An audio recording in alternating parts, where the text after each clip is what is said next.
Triple SB exam. एक बार फिर से हम लोग डिस्कस करते हैं अपने एक और टॉपिक को। रूट वर्ड्स पिछली क्लास में कराए थे और रूट वर्ड्स को ही कंप्लीट करना है। देखो, रूट वर्ड्स इसलिए ज़रूरी होते हैं क्योंकि इनसे वर्ड्स याद बने रहते हैं। वैसे ये कहो कि डायरेक्टली आपके क्वेश्चन सॉल्व करने में हेल्प करेंगे तो पहले तो कर देते थे, बट अब इसकी उम्मीद नहीं करो कि ये डायरेक्ट आपकी क्वेश्चन सॉल्व करने में हेल्प करेंगे। हाँ, इतना ज़रूर है कि इससे वर्ड्स याद रहते हैं तो क्वेश्चन सॉल्व करने में आपकी हेल्प हो जाती है। जैसे अपना अगला रूट है फोन, PHON। फोन अगर कहीं भी आता है तो इसका मतलब साउंड से रिलेटेड होता है। किसी ना किसी की ये ध्वनि की बात करेगा, किसी ना किसी की ये आवाज की बात करेगा। अब इससे देखो कौन कौन से वर्ड बनते हैं। फोन तो हो ही गया आपका। Stereophonic, stereophonic. और रूट वर्ड के बारे में हमने आपको ये पहले ही बताया कि रूट वर्ड का मतलब ये बिल्कुल नहीं है कि स्टार्टिंग में आए कोई रूट वर्ड, एंड में आए। ये बीच में भी आ सकता है, एंड में भी आ सकता है और स्टार्टिंग में भी आ सकता है। तो स्टीरियोफोनिक की अगर हम बात करें तो designating sound transmission from two sources through two channels. आपने देखा होगा कि एक रिसोर्स बना दिया, जैसे पाइप में पहले हम लोग इधर से कोई बोल रहा है, उधर कोई सुन रहा है, एक जगह से दूसरी जगह से आवाज निकाली जाए इसी रास्ते से हो, इसे कहते हैं स्टीरियोफोनिक। नेक्स्ट है आपके सामने कैकोफोनी, जो इम्पोर्टेंट है। और कैकोफोनी का मतलब होता है बहुत कर्कश ध्वनि, बहुत तेज आवाज, ऐसा साउंड जो हर कोई उससे एग्री ना हो। तो लाउड कंफ्यूजिंग डिसएग्रीएबल साउंड्स, जिसे हम कहते हैं कैकोफोनी, और ये इंपॉर्टेंट है। फिर आता है यूफोनी। यूफोनी कैकोफोनी का बिल्कुल अपोजिट है। कैकोफोनी अगर बुरी आवाज के लिए है, कड़वी आवाज के लिए है, कर्कश आवाज के लिए है, तो यूफोनी बहुत सुरीली आवाज के लिए है, जो आवाज हमारे मन को, हमारे दिल को, हमारे कानों को बहुत अच्छी लगे, उसे हम कहते हैं यूफोनी। नेक्स्ट है symphony. Symphony a large orchestra. Symphony दरअसल कहते हैं जब गाने बजाने वाले लोग वो एक ग्रुप में हो, उसके लिए यूज करते हैं। और एक है एंटीफोनी। एंटीफोनी का मतलब होता है अ वर्स और सॉन्ग टू बी चेंटेड और संग इन रिस्पॉन्स, जिसे हम लोग जवाबी कीर्तन कहते हैं। आज भी गांव में कोई प्रोग्राम होते हैं तो जवाबी कीर्तन होते हैं कि एक तरफ उधर वो लोग कव्वाली गा रहे हैं, फिर उसके जवाब में इधर कव्वाली चलेगी, और उधर जितना जोश है उससे डबल जोश इधर आपको दिखे, उसे कहते हैं हम जवाबी कीर्तन। और एंटीफोनी का मतलब होता है जवाबी कीर्तन। अगला है पॉलीफोनी। पॉली वर्ड, जब भी पॉली खुद में एक रूट है, और पॉली का मतलब होता है मोर देन वन। पॉली बोले तो मोर देन वन। अगर एक से ज्यादा ध्वनि की बात करेंगे, एक से ज्यादा आवाजों की बात करेंगे, और ये मोस्टली किसी इंस्ट्रूमेंट के लिए होता है। ऑर्केस्ट्रा वगैरह आप पार्टी में गए हो तो एक तरफ आवाज अलग है, दूसरी आवाज अलग है, तो उस तरह की आवाज के लिए हम पॉलीफोनी यूज। फिर आता है होमो। होमो का मतलब होता है जिसकी आप एक समान। होमो मीन्स एक समान, एक समान। तो होमो का मतलब होता है जिसकी आवाज एक समान हो, उसकी वजह से उसे हम कहते हैं होमो। और फोन आता है, जानते ही हो, तो होमोफोन का मतलब हो गया जिसकी आवाज एक समान हो, उसे होमोफोन कहेंगे। सेक्सोफोन। सेक्सोफोन का मतलब होता है single read wooden with a conical bore. पहले एक यंत्र आता था, ध्वनि यंत्र, जिसमें लकड़ियां होती थी, लकड़ियों के बीच में गोल गोल प्लास्टिक के सर्कल बांध दिए जाते थे, तार बांध दिया था, तो उससे आवाज आती थी। ये एक यंत्र होता था, ध्वनि यंत्र। डिस्फोबिया, सॉरी डिस्फोनिया। डिस्फोनिया कहलाता है speech disorder attributable to disorder of phonation. मतलब किसी चीज की आवाज को बिगाड़ने की कोशिश, या जब आवाज अच्छी और आवाज जब सही ना आ रही हो, इसे डिस्फोनिया कहते हैं। Next, phoneme. फोनेम का मतलब होता है distinct speech sound in a particular language. एक साउंड जो बिल्कुल अंतर कर रहा हो, एक पर्टिकुलर लैंग्वेज है, से हिंदी है, तो बिल्कुल अलग तरीके से बोलने लग जाओ, तो वो फोनेम कहलाए। Phoenix, teaching reading by associating letters with their sound. Letters का कैसा ही आवाज आती है, जैसे हमने आ बोला, का बोला, का बोला, गा बोला, हाँ बोला। इनसे आवाज कैसी आ रही है और इनकी आवाज की ओरिजिन क्या है, उत्पत्ति क्या है, स्रोत क्या है, उसे हम कहते हैं फोनिक्स, फोनोलॉजी। लॉजी, जब भी लॉजी पिछली क्लास में बताया था कि अगर ऑलजी LOGY आएगा तो ये किसी चीज स्टडी को बताएगा। अब फोन आ गया तो फोन की लॉजी मतलब ध्वनि का अध्ययन कराना, साउंड का अध्ययन कराना, उसे हम कहते हैं फोनोलॉजी। अब इसमें अगर इम्पोर्टेंट देखा जाए तो इसमें इम्पोर्टेंट कौन सा है, इसमें इम्पोर्टेंट है फोनोग्राम और फोनोलॉजी। फोनोग्राम शायद हमने नहीं बोला।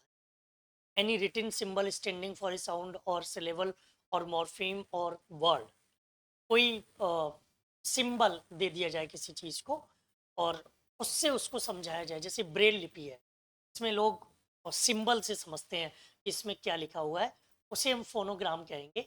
कि ध्वनि को जब हम क्या बोलते हैं, इंडिकेट कर दें, अंकित कर दें, लिख दें, उस सेंस को कहते हैं फोनो।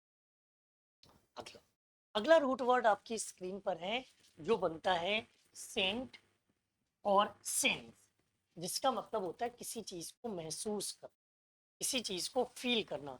इससे आपका सेंट भी बना हुआ है, SCENT, जिसका मतलब होता है किसी की फ्रेग्रेंस को महसूस करना।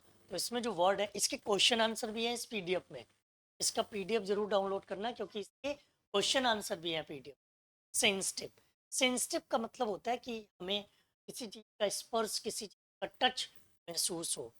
डिसेंसिटाइज, डिसेंसिटाइज का मतलब होता है कि हमें किसी चीज का स्पर्श महसूस ही ना हो, किसी के टच करने से हम कोई रिस्पॉन्स ही ना दें या हमें किसी चीज में कुछ महसूस ना हो। इनसेंसेट, इनसेंसेट का मतलब होता है devoid of feeling and consciousness and animation.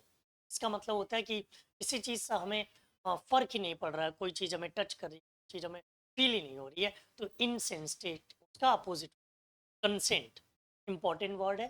Consent का मतलब होता है किसी के प्रति सहमति जताना, give an affirmative reply to respond favourably to, मतलब किसी ने आपसे कुछ पूछा, आपने उसका सही जवाब दे दिया, आपने उसका पॉजिटिव जवाब दे दिया, आपने उसका पॉजिटिव रिप्लाई कर दिया। डिसेंट, डिसेंट का मतलब होता है कि जब आपके मन में भेदभाव हो, अंतर हो, भाव, या हम इसके अंतर कह सकते हैं। सेंटिमेंट, सेंटिमेंटल समझते ही हो, संवेदनशील इंसान। प्री सेंटिमेंट, प्री सेंटिमेंट का मतलब होता है किसी के अंदर बुराई वाली फील, बुराई,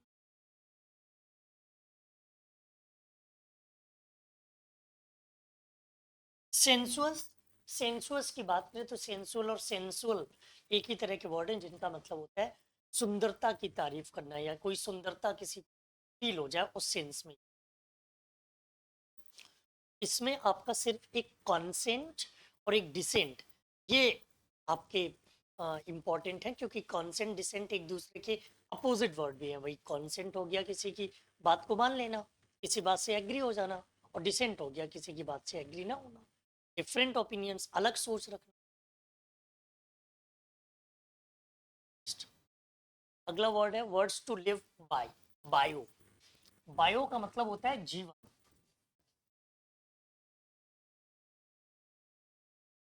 बायो मीन्स जीवन, तो इसमें एंटीबायोटिक बनेगा।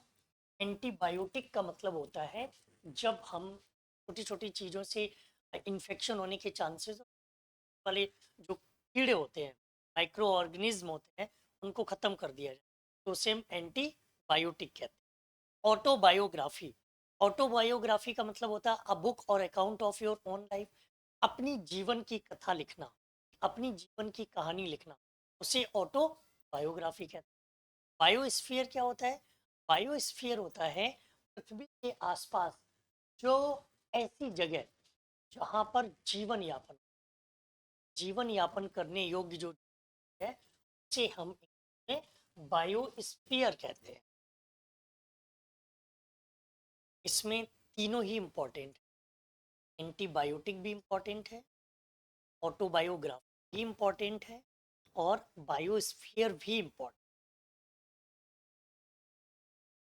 बायोटिक, बायोटिक का मतलब भी होता है जो जीवित है से रिलेटेड जो भी चीजें होती हैं वो सब बायोटिक ही कहते हैं। माइक्रोव माइक्रोब का मतलब होता है जिनका जो बहुत छोटे समय के लिए कीड़े मकोड़े होते हैं का टेक्नोलॉजी टर्म से कोई मतलब नहीं होता, जिसे हम सूक्ष्म कण या सूक्ष्म जीव कह सकते हैं। सिम्बोइसिस इंपॉर्टेंट है। सिम्बोइसिस का मतलब होता है relation into inter dependent species of organism. दो जातियों के बीच में एक मध्यस्थता वाली चीज बनाना, उसे कहते हैं सिम्बोइसिस। सिम्बोइसिस इसलिए इंपॉर्टेंट है कि ये सिंगुलर है। अब अगर सिम्बोइसिस का प्लूरल हो तो वो बनता है SYMBIOSES, BIOSE, ये प्लूरल। IS जब भी आएगा तो IS वाला सिंगुलर होता है और फिर ES लगा के उसका प्लूरल। इसमें और शब्द आ जाएंगे बेसिस, इस एनालिसिस, ये शब्द भी इसी में। बायो डिग्रेडेबल, बायो डिग्रेडेबल का मतलब होता है जिस चीज को आसानी से डिकम्पोज किया जा सके, जिस चीज को आसानी से नष्ट किया जा सके, जिस चीज को आसानी से खत्म किया जा सके, जिस चीज को आसानी से सड़ाया जा सके। Biodiversity, the variety of plant and animal life in a habitat. Biodiversity का मतलब होता है जहाँ पर जीवन जीने की सारी सुविधाएं, जहाँ पर जीवन जीना आपके लिए सुविधाजनक हो। Biographer, someone who rights an account of A persons life, जो किसी के, जैसे मेरे जीवन पर आप लिखें तो बायोग्राफर हो। मेरे जीवन पर जो कहानी लिखेंगे उसे आप बायोग्राफी, और मैं अपनी खुद ही लिख दूं तो उसे ऑटोबायोग्राफी, से फिर ऑटोबायोग्राफी। बायोलॉजी जानते ही है। बायोमास, बायोमास कहते हैं the total amount of living matter in a given unit area. एक जगह पर एक अमाउंट, मतलब बहुत बड़ी मात्रा में लोग रह रहे हों, जैसे अभी आपने देखा कि कुंभ में एक साथ बहुत सारे लोग पहुंचे हैं तो उसे हम बायोमास कहेंगे, क्योंकि मास का मतलब होता है जब कोई चीज़ बहुत भीड़ में हो, उसे बायोमास कहते हैं।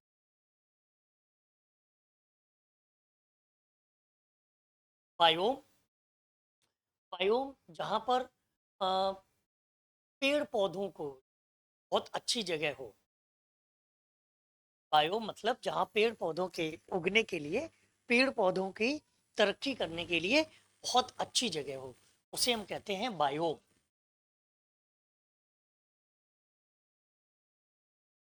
बायोनिक, बायोनिक कहते हैं हैविंग वन और मोर electro mechanical body parts.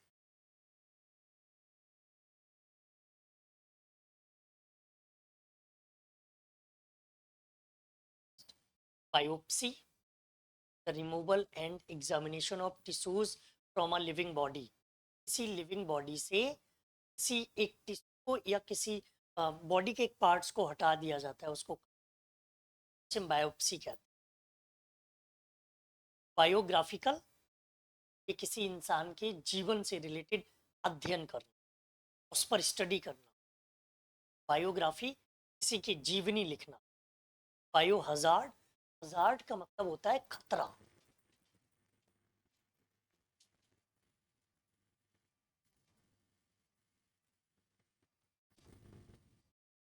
Hazard means खतरा, और बायो मतलब जीवन, जीवन के लिए जो चीज खतरा वाली है उसे हम बायो हजार्ड कहते हैं। देखो शब्दों को तैयार करने की आदत डालनी पड़ेगी। आप ये कहो कि हम 400 वर्ड याद रख लेंगे, हम 500 वर्ड याद रख लेंगे, हम 4000 वर्ड याद रख लेंगे, उससे काम नहीं चलेगा। शब्दों को याद रखने की कला आपको सीखनी पड़ेगी, और रूट वर्ड और किसी भी शब्द की प्रैक्टिस करना, ये उसी कला का नाम है। तो ये कला आपको सीख। अगला रूट वर्ड है आपके सामने कैटा, CATA, CATA। और इस कैट का मतलब होता है किसी चीज को तोड़ना। कैटा मीन्स किसी चीज को तोड़ने की कोशिश करना, तोड़ देना किसी चीज को। पहला है कैटाटोनिक। कैटाटोनिक का मतलब होता है characterised by unresponsiveness of lack of movement, मतलब जिसमें गति खत्म हो गई हो, जिसमें मूवमेंट खत्म हो गई हो, जिसमें किसी भी तरह की कोई मूवमेंट ना हो, जिसमें किसी भी तरह की कोई गति ना बची, इसे कहते हैं कैटाटोनिक। अगला है कैटास्ट्रोफिक। कैटास्ट्रोफिक बहुत नुकसानदायक, ब्रिंगिंग फिजिकल ruin, मतलब आपदा, डिजास्टर, विध्वंसक, विनाशक जिसे कह सकते हैं, विनाश का।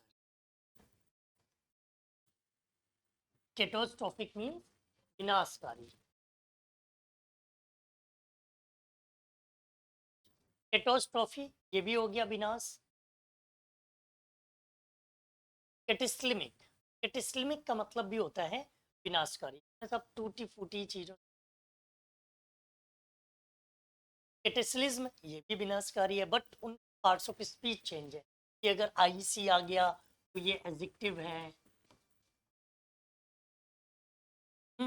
एसएम आ गया तो ये नाउन की तरह यूज होगा, ये वर्ब की तरह यूज होंगे, एडजेक्टिव भी इनके बनाए जा सकते हैं भी लगा करके।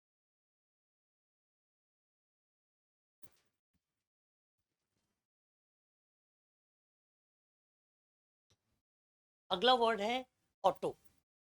इससे रिलेटेड एक ना एक क्वेश्चन जरूर मिलता है, क्योंकि इसका सीधा संबंध इंग्लिश लिटरेचर से भी होता है, इस वजह से ये जरूर पूछे। इसका देखो पहला वर्ड ऑटोबायोग्राफी, ये तो आप जानते ही हैं, अपनी जीवन की कथा खुद ही लिखना ऑटोबायोग्राफी कहलाता है।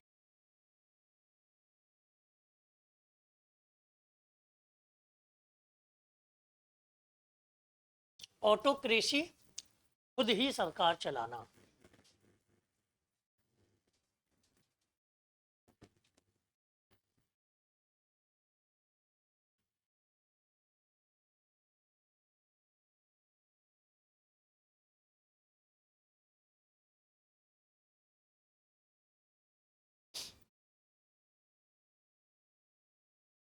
ऑटोक्रेट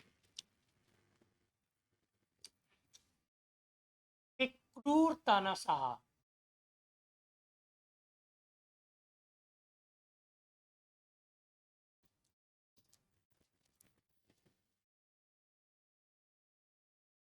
ऑटोबायोग्राफी, ऑटोक्रेसी, ऑटोक्रेट, तीनों में ऑटो है। ऑटोबायोग्राफी खुद की जीवनी से रिलेटेड है। ऑटोक्रेसी का मतलब है तानाशाह, सॉरी, जो इंसान खुद, एक ही इंसान जब शासन चलाए। ऑटोक्रेट क्रूर तानाशाह को कहते हैं।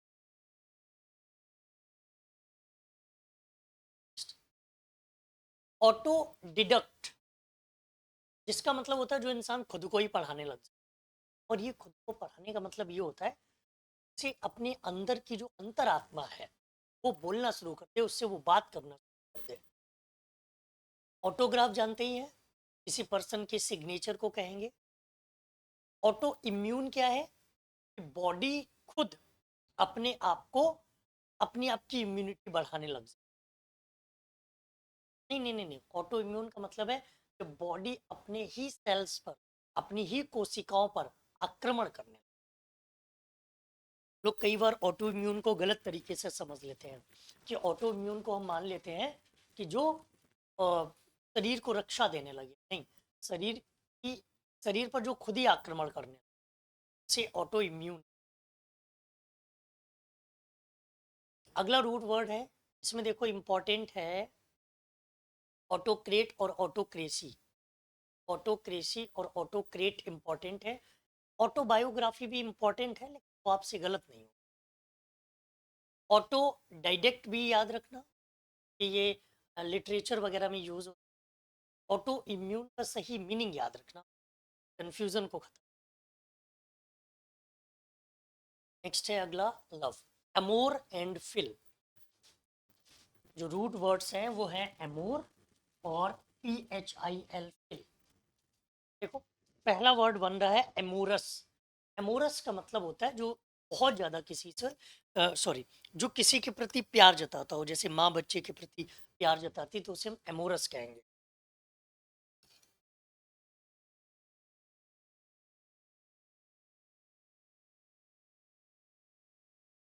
फिर है पैरामर, किसी से चुपके चुपके छुप छुप कर प्यार करना।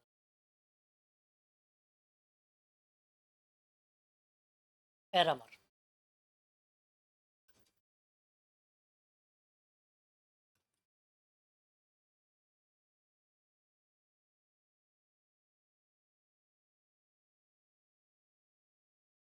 इनेमर्ड,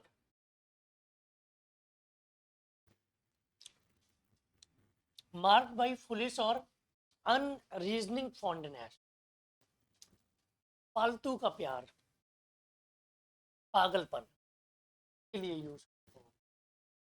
नेक्स्ट, एमिएबल, ये कई बार पूछा। तो व्यक्ति मिलनसार होता है, जो एक दूसरे के मिलजुल कर चलता है। फिलेंथ्रोपिस्ट, कई बार पूछा गया है, ये इंपॉर्टेंट है। परोपकारी, जिसे मानव जाति से प्यार। बिब्लियोफाइल, बिब्लियो किताबों से रिलेटेड होता है, और फाइल प्रेम हो गया, किताबों के प्रति अपना प्रेम जताना, मतलब बिब्लियोफाइल। ओनियोफाइल, तो वाइन को पसंद कर, ये वो पीने वाली वाइन नहीं है, ये वाइन वो लता है जिस तरुई उगती है, वो लौकी तरुई उगते हैं की वाइन की। एमेच्योर, तो किसी चीज को शौक के तौर पर करता।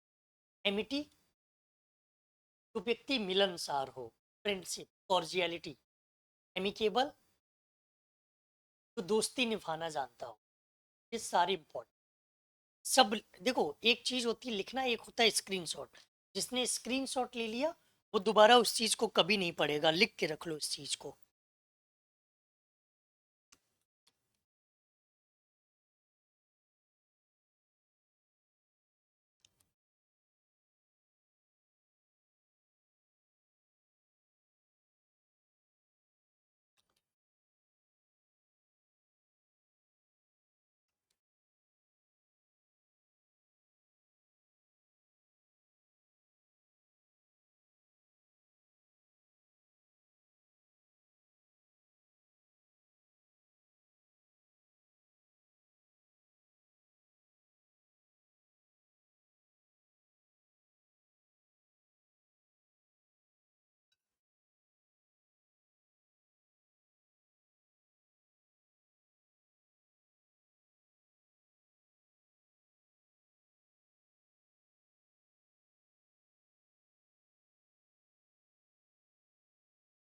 अगला वर्ड है आपका क्रॉन, CHRON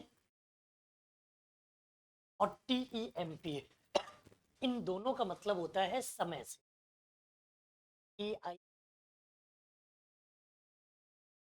टाइम ही हो गया। HRON और टी का मतलब होता है टाइम से, समय से।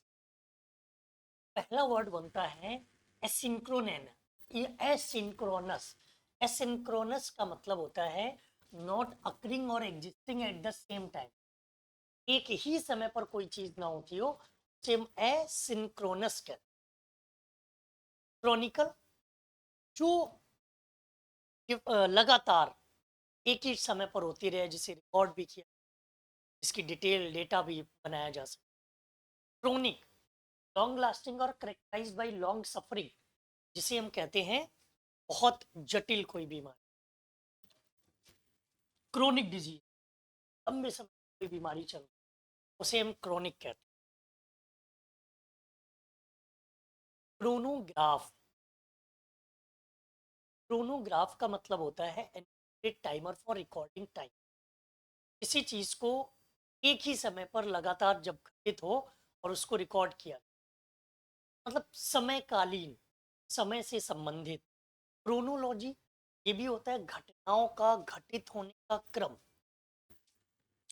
घटनाओं का घटित होने का क्रम से हम कहते हैं क्रोनोलॉजी। फिर आता है आपका क्रोनोमीटर। क्रोनोमीटर कहते हैं एन एक्यूरेट क्लॉक। दरअसल पानी के जहाजों में यूज, इसका काम होता है सही डायरेक्शन दिखा। कंटेम्परेरी, कंटेम्परेरी का मतलब होता है समकालीन, इसमें टेम्प आया है ना, TEMP, इसका भी मतलब समय से ही होता है। तो कंटेम्परेरी मतलब belonging to the present time, मतलब जो मेरे टाइम का होता है कंटेम्परेरी। नेक्स्ट है एक्सटेम्पोराइज। एक्सटेम्पोराइज का मतलब होता है जिसको आपने पहले टाइम नहीं दिया, जिसको आपने पहले टाइम नहीं दिया। इसका मतलब है कि जो चीज़ आपके लिए बिना तैयारी के हो, इसको आपने पहले टाइम नहीं दिया, मतलब जो आपके लिए बिना तैयारी। सिंक्रोनाइज, सिंक्रोनाइज का मतलब होता है जो एक ही पर तय समय पर घटित होती है।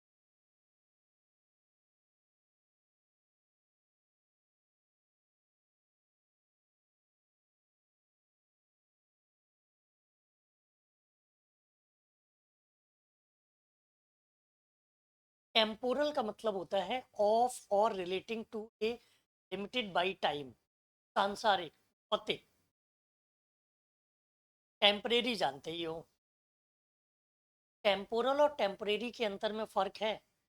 टेम्पोरल कहलाता है जो संसार की चीज से रिलेटेड, हम सांसारिक या भौतिक कहेंगे।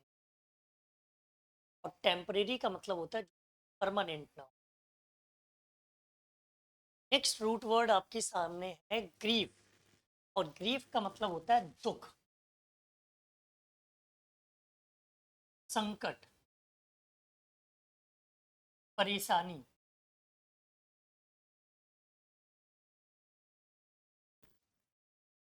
अब इसमें आपके सामने एग्रावेट है, किसी चीज को बुरा बनाना या किसी चीज को भड़काना, किसी चीज को बुरा बनाना या किसी चीज को।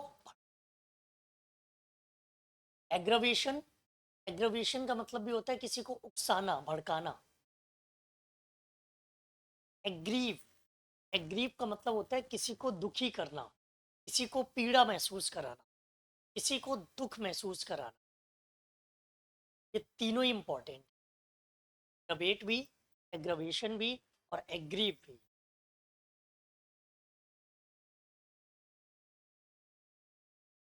नेक्स्ट है ग्रेव। ग्रेव का मतलब होता है किसी के प्रति बुरा बर्ताव, dignified and sombre in manner और कैरेक्टर।